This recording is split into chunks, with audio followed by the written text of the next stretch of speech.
Well, good afternoon, good morning, and good evening. Whatever time of the day it is you're listening to this program.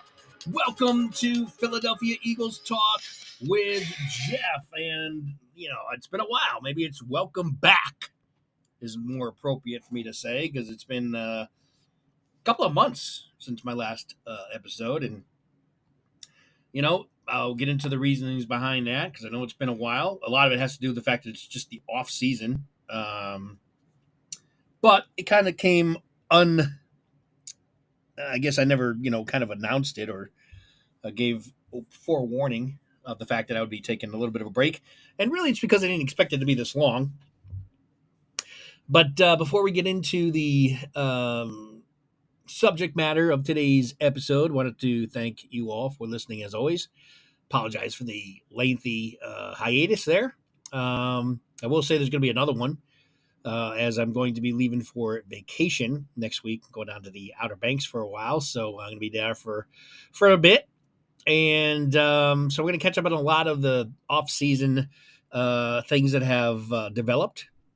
We'll touch on those. As some of you know that have listened to some recent episodes. When I say recent, I mean prior to my last one, which I know was, again, a little bit a while ago here. But still working on the YouTube to launch this podcast on YouTube. These podcasts are being transmitted over there, so you can go to the channel and listen to the podcast there. But the real reason why we're moving to YouTube is so we can get on video. So you'll not only have an audio version, but you'll get to see myself and my guests, and be able to, most importantly, because that's not the most important part, believe me, is seeing my mug on the screen. But it's really so that you're able to engage with the program, which has always been a goal of mine. And YouTube will allow us to do that, in terms of the chat, the live chat as the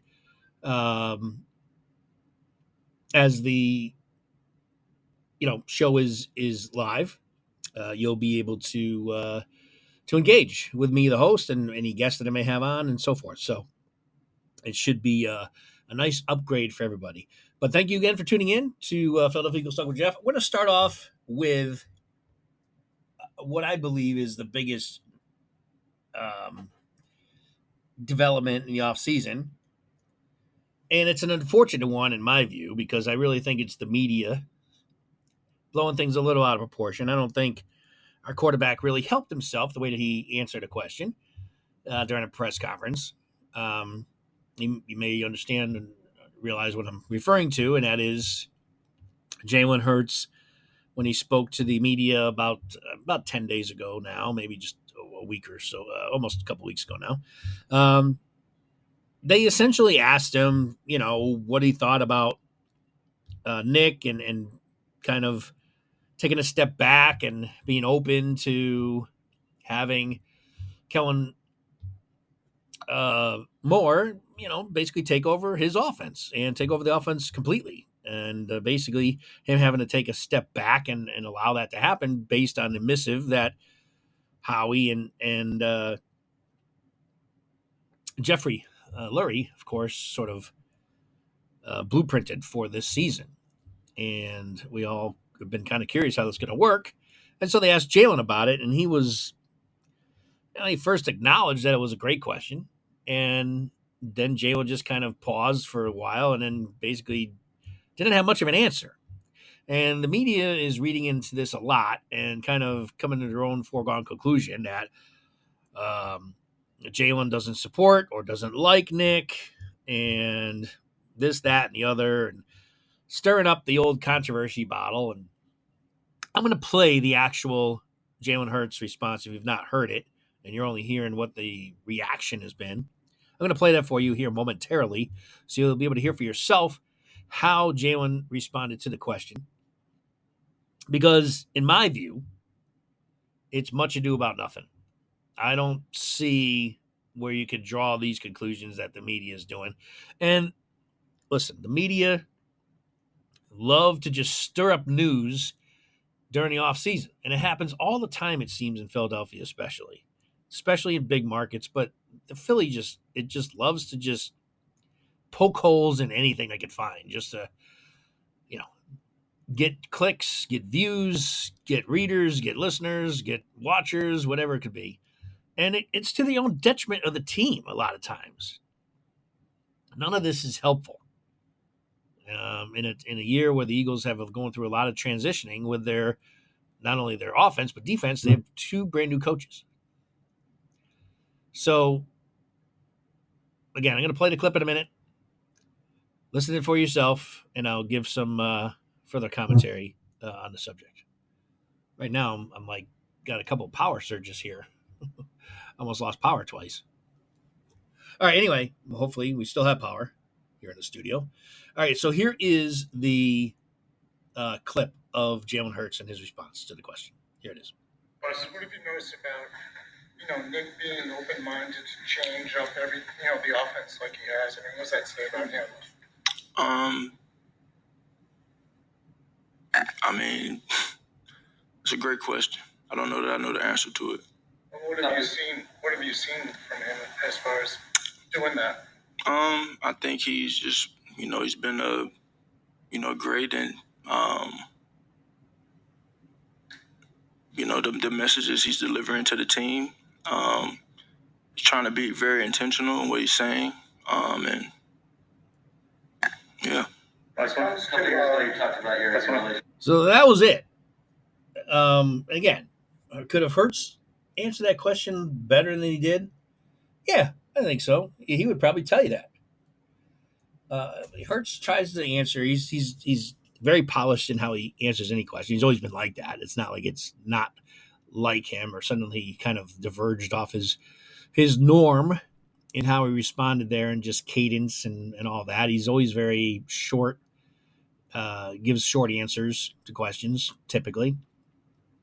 And I think he tries to answer them the best that he can. And that question caught him off guard, clearly. And he was honest with the media and just said he didn't really have much of a answer to it. He wasn't sure, is what he said. And then, but the media is reading into it like he didn't back his coach, didn't back his head coach, and didn't appear to support his head coach. Again, I don't think you could draw that conclusion, but that's what the media is stirring up and causing all these rumors and innuendo throughout now the team. So I'm sure Hurts will probably have to address that question again when he meets with the media. And I'm sure he's probably knows that, and he's going to have a better response. And now he's going to have time to give it some more thought and maybe give it some more of an answer. But I wouldn't think it's going to be much more of a difference the way he answered it the first time. And I don't really see much of a problem with it, honestly. And it just gets back to my bigger point is that can we just call off the wolves with the media every offseason, especially at the quarterback position? I was thinking you have to go all the way back to Jaworski, okay, which is when I first became an Eagles fan. Jaworski was the quarterback. I think he's the last quarterback that didn't have major controversy either stirred up by the Philly media or bringing in baggage himself as far as like a legit starting quarterback. All right. And so after Jaworski was Cunningham. And Cunningham, he kind of did create his own controversy, if you want to call it controversy or baggage or whatever you want to call it, distraction. Randall kind of got caught up in the media blitz, in the celebrity aspect of being a star quarterback, not only of the Eagles, but in the NFL. Made the front page of Sports Illustrated as the league's ultimate weapon. He made all those obviously highlight plays and became really one of the elite quarterbacks in the NFL for a while, marquee quarterbacks. I don't know if I would call him elite. I don't think he ever was an elite player at quarterback, but certainly was a dynamic highlight reel type quarterback for the Eagles. And it did get to his head a little bit. He was dating celebrities. He dated Whitney Houston for a while. He was really caught up in the media blitz, and I think it took a little bit away from his game and developing as a quarterback. Now, the coaching didn't really help him either. We know Buddy Ryan at the time, basically, the rumor and the historical um, context is that he just basically told Randall, hey, make a few plays and our defense will win the game. And that's essentially how the Eagles under Buddy Ryan ran their offense. Um, but Randall didn't come without any controversy because of what I just said.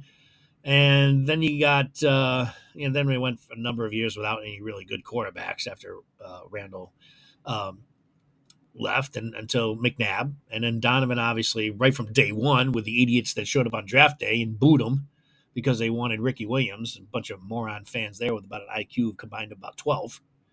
Um, so right off the bat, McNabb had controversy from idiots in our fan base, and then of course the To saga. Um, Once To came in, Mister Drama, me player, totally disrupted anything good that was going on with that team that was really good. Obviously, just fell short of the Super Bowl.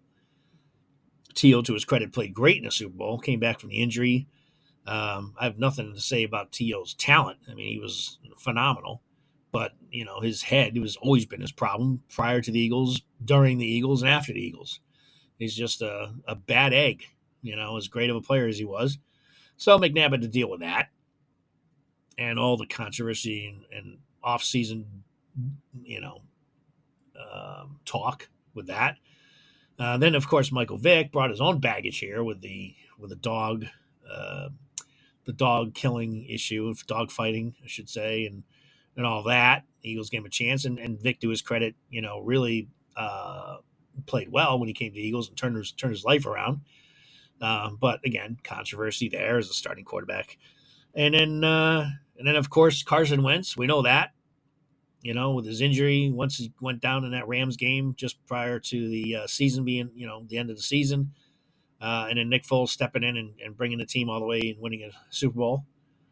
And now we got Jalen Hurts, who is now under the microscope and getting controversy. He's like, just can we just, unless it's something that is like really needs to be talked about, just let this stuff go under the rug. There's no reason to be having this be the driving uh, message or news, if you want to call it that. I use that term loosely during the offseason.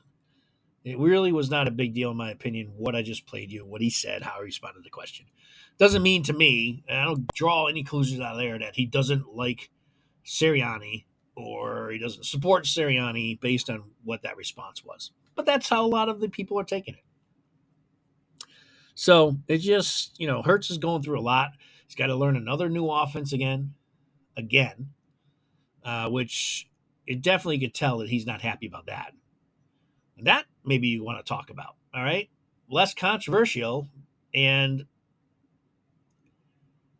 I think is much more of a legitimate topic to talk about because I don't think uh, Hertz is happy. He's talked about it before, how he's looking forward to, last season where he had 2 straight years finally of not having to learn a new offense.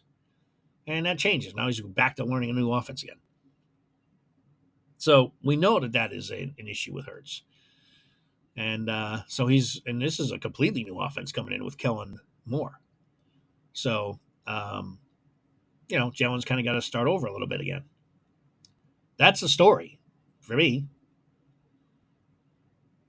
So, spent a lot of time on that, but that's my thoughts. And I just think that going back, I was just giving it some additional thought and thinking, man, the Eagles just with their quarterback position, the most important position on the field, controversy after every single starting quarterback in this franchise. Just back off. Now, ironically, Nick Foles didn't have any controversy when he was the starter the first time around. He was a starting quarterback here for 2 or 3 years, right?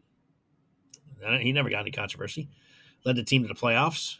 And then obviously the second resurfacing with the Eagles and won the Super Bowl. Never had any controversy.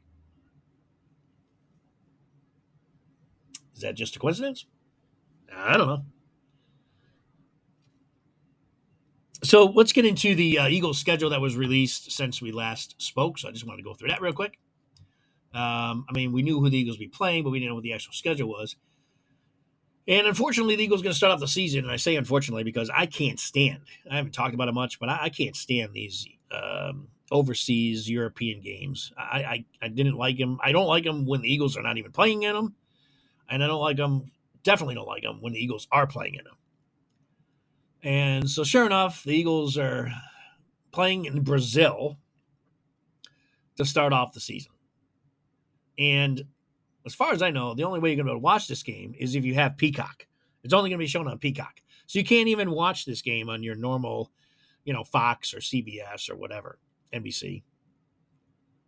You have to go to Peacock and subscribe to that Peacock in order to be able to watch the Eagles. So it's another money grab for a league that doesn't need any more money. I mean, the NFL makes money hand over fist. There's no need for them to do this. And just the idea of international games in general, I just drives me nuts. There's no reason at all, other than to just get more money, of course, for the NFL to be playing overseas. If these countries love the NFL so much or love football so much, that, American football, then have them start their own leagues. There's no need for us to be, taking these teams for these 12-hour flights overseas and play the oddest times of the day or the week, disrupts their schedules, their practice schedules, their game day schedules, and everything else, just to play these games. And, of course, they're mostly played early in the morning because they're overseas, right? So you got to get up at 9 a.m. in the East Coast to watch the game. And in the West Coast, what's that, 6 a.m. in the morning to watch football? To watch these games? It's just ridiculous. Now, the Eagles game is going to be on Monday. Sorry, it's going to be on a Friday night at 8:15 Eastern time. So I guess that's not going to be an early morning game. But you guys know that a lot of the times it is on Sundays with these international games. So, and the Eagles going to open the season on a Friday night, not even on a Sunday against the Packers. And that's a great marquee game. That game should be a Sunday night game, a Monday night game. It should be that. But no, the NFL is going to have the Eagles open up in Brazil. And on top of it all, it is considered a home game. It's one of the Eagles' 8 home games. So it costs us an actual home game at Lincoln Financial Field. It costs the fans a home game to watch their Eagles. On top of all of that, I can't stand these games. Absolutely cannot stand them. Now, the NFL does give them a little bit of a break for having opened a season overseas, as they're going to get a few extra days because they play on Friday night, and they don't have to play again until Monday night when they actually do have their actual home opener at Lincoln Financial Field against the Falcons on Monday night the following week. So they open up their season with back-to-back night games, and neither one of them being on a Sunday. So from there, the Eagles then go to week 3 and play at the Saints. Now, the Saints is a team the Eagles should beat. I'm not going to get into predictions of these games, but I'm just kind of just give you a general synopsis at this point. So, but the Saints are always tough at home, so the Eagles are going to be on the road to play them. That is a Sunday afternoon game. And then they play in another team that they don't play well at on the road, and that's the Buccaneers, week 4 at 1 o'clock. And then probably the worst thing I don't like about the schedule at all is they have an early week 5 bye. That's way too early. So I don't like that at all. And then the Eagles go have another home game on Sunday afternoon again against the Cleveland Browns at week 6. That's a game I'm going to try to get to, by the way. Week 7, they then go on the road against the Giants up the Turnpike, play them again, another 1 o'clock game. Week 8 against the Bengals on the road at 4:25. That'll certainly be a tough game. Then week 9 will be home against the Jacksonville Jaguars, and for some reason they made that a Sunday night game. I don't really get that one. I mean, I know that's Doug coming back against the Eagles. I guess that's got something to do with it. It's also going to be the first of two Kelly Green jersey games that the Eagles just announced a couple days ago. So that'll be the first of two games that the Eagles will be wearing their Kelly Green jerseys. Week 10 is against the Cowboys. Again, a non-national game. No Monday night, no Sunday night. Against the Cowboys at 4:25 Eastern Time at Dallas. And then week 11, home against the Commanders. That's November 14th. And that one's going to be the Thursday night game. So, again, another oddball scheduling. So, against, so two divisional teams back to back. And the Eagles will only have a few days to prepare for the Commanders and the divisional team after playing a huge game against the Cowboys. So, I don't like that part of either. And then they play Sunday night the following week against the Rams on the road on a Sunday night game. That'll be a tough one. And then week 13 against the Ravens on the road. Another tough game. Very tough game. Week 13. Then they get a break with the Panthers at home at 1 o'clock. That'll be December 8th game. Week 15, they play the Steelers at 4:25 at home. Then they go on the road on the December 22nd against the Commanders at a 1 o'clock game. And then against Dallas at home on the 29th on a Sunday, late game, 4:25 start. And that is a Kelly Green game. That's the second Kelly Green jersey game. So that's cool. They're going to be breaking that out against the Cowboys. And then week 18 to finish up against the Giants. And that has a date a date even to be determined. Not even a time, but an actual date. So that is clearly going to be a flex game depending on how the Giants are doing this year, which I don't expect much out of the Giants, but we'll see. That's obviously a flex game. They don't even have a day or time for the Giants at home there to wrap up the regular season. So that's how we that's the quick look at the Eagles schedule. Now, just want to cover a few other things here. And that is, for the first time in a while, the Eagles have some secondary depth. What they've done with the cornerback position, especially, using the first two picks in this year's draft to bring in, some really good young talent. Two guys we're very hopeful for. Plus, they had Isaiah Rodgers that Howie went and grabbed last year. Guy that was suspended from the NFL for gambling. Good young player from Indianapolis. He's back as his suspension has been cleared. Another youthful guy with some talent back there. And, you still have Slater, obviously. I don't think Bradbury is going to be on the team. We'll see what they end up doing with him. The rumor is they're trying to work him into a slot corner. I think if the Eagles can get rid of him, they will. And, some younger guys like Hicks and the other guy from Alabama there or Georgia rather. So, there's some really good young talent there in the safety position as well. Bringing back C.J. Gardner-Johnson, I think, is huge. You got Reed Blankenship, who's a good player. He's a great player, but he's a good player. I think he's a pretty good, solid player there. And Sidney Brown, who's a guy that you guys know I'm a huge fan of, and he's going to be coming back from his injury. And so far, the reports are that he's looking really good and might even be ready to start the season with his, come back from his torn ACL. More than likely, he'll probably miss a few weeks, but he's looking really good. So that is just something I wanted to note. Again, the biggest guy to me, the most important guy in this team is Jordan Davis. And he looks like he's taking it seriously. The offseason, he came in like 25 pounds lighter. He knows that he's going to have to, endure many more snaps. There's no Fletcher Cox here anymore. There's no safety net now for these guys. It's them. It's now time. It's time for Jordan Davis and Jalen Carter. These are our guys. And, you got Williams there too.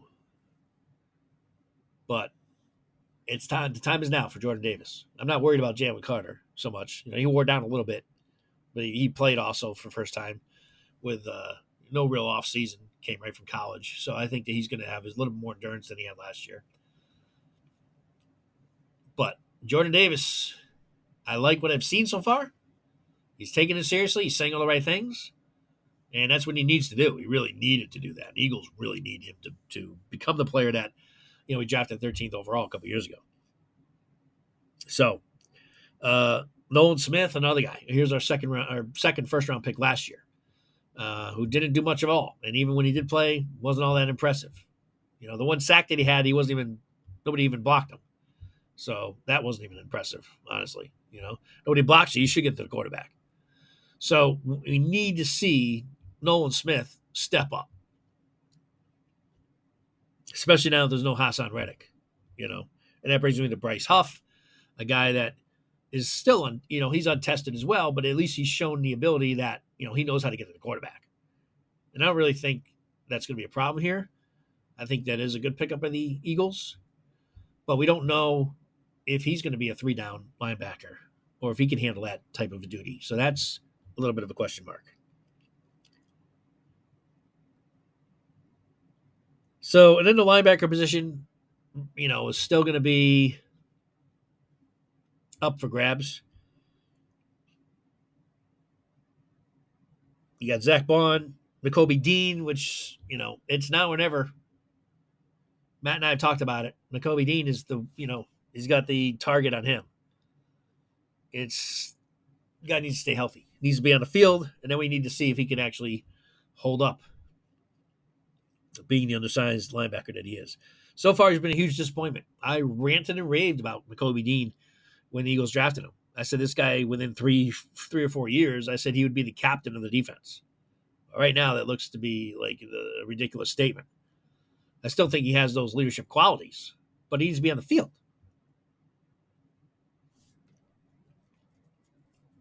Van Summeren, I thought, looked pretty. He showed some flashes. Right now, he doesn't seem to be a starting guy still, but to me, I would give him a look. I would give him more of a serious look.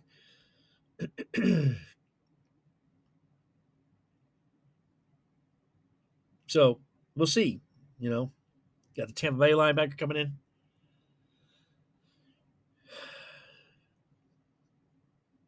A lot to be seen how the linebacker breakdown is going to be, and then the third wide receiver. Who's going to step up and be our third wide receiver? I like the fact that they're at least giving John Ross a look. He was a top first round draft pick back in the day with Cincinnati. Played with the Giants, didn't do much there. Really didn't do a lot in Cincinnati either. Had like one halfway decent year. He's been a bust, no doubt about it. He is no doubt a bust. But he was going to retire, and his son kind of talked him back into giving another shot. And the Eagles are the team that gave him a call. And he's been a little bit impressive in camp. I shouldn't say camp, but in the OTAs. Now, that doesn't mean much. But the reports are that the Eagles have liked what they've seen so far. So we'll see. I did hear a interview with him, and he says all the right things. I kind of like this move, and we'll see if anything really comes out of it. So that's basically everything I wanted to touch on. I don't know if there's really much else, and that's one of the reasons why, by the way, I've decided, without really letting you know, which is my bad. I should have kind of alerted you that I was going to take more time off. But at the time, during my last podcast, I really didn't think I'd take this long of a break. So, I stated I should have forewarned everyone it might be a while before I come back on. But I also didn't realize it was going to be this long. So I apologize. But I will say that there will be another extended break here as we go through the off season. And if anything huge breaks, I'll try to get on to talk about it. I don't expect that to happen. Training camp opens up in about a month from now, which is when I'll be returning from the Outer Banks. So that will line up with the time frame. And then from that point forward, once training camp gets going, you're going to, this will be a weekly podcast just like it's always been.